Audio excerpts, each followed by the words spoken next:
Bonjour à tous et bienvenue. Aujourd'hui, dans ce nouvel épisode, on va parler de la matrice BCG. Imaginée en 1968 par le fondateur du Boston Consulting Group pour aider ses clients à analyser leur portefeuille de produits, la matrice BCG est aujourd'hui un des outils les plus populaires quand on parle de stratégie d'entreprise. Concrètement, cette matrice se construit dans deux dimensions.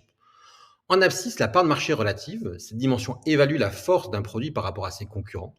Une part de marché dominante signifie une position de leader et donc des économies d'échelle et une rentabilité accrue. En ordonnée, le taux de croissance du marché, lui, mesure la vitesse à laquelle un marché se développe. Un taux élevé signale un marché en pleine expansion, plein d'opportunités mais avec plein de défis, nécessitant souvent des investissements stratégiques pour capitaliser sur la croissance. Sur la base de ces deux dimensions, on divise la matrice en 4 cadrans, chacun représentant une catégorie distincte avec ses propres défis et ses propres stratégies. Commençons par les étoiles. Ce sont les vedettes du marché.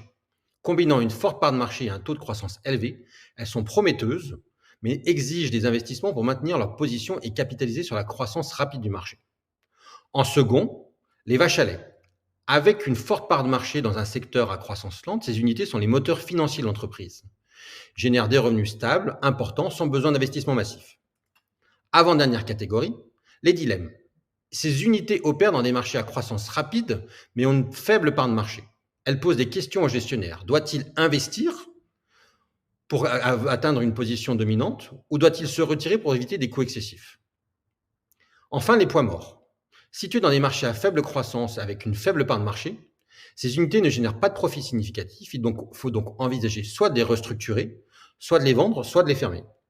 En plaçant chacun de vos produits dans un de ces 4 cadrans, vous obtiendrez une vision claire et stratégique de votre portefeuille qui permet d'équilibrer votre activité, de maximiser votre rentabilité et d'assurer une croissance à votre entreprise. Gardez bien en tête que comme tout outil stratégique, la matrice BCG demande une analyse fine et une compréhension profonde de votre marché et de vos capacités.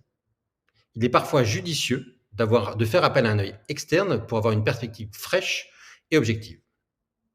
C'est tout pour aujourd'hui. Je vous donne rendez-vous pour un nouvel épisode où on parlera de l'environnement de l'entreprise très bientôt. Ciao, ciao!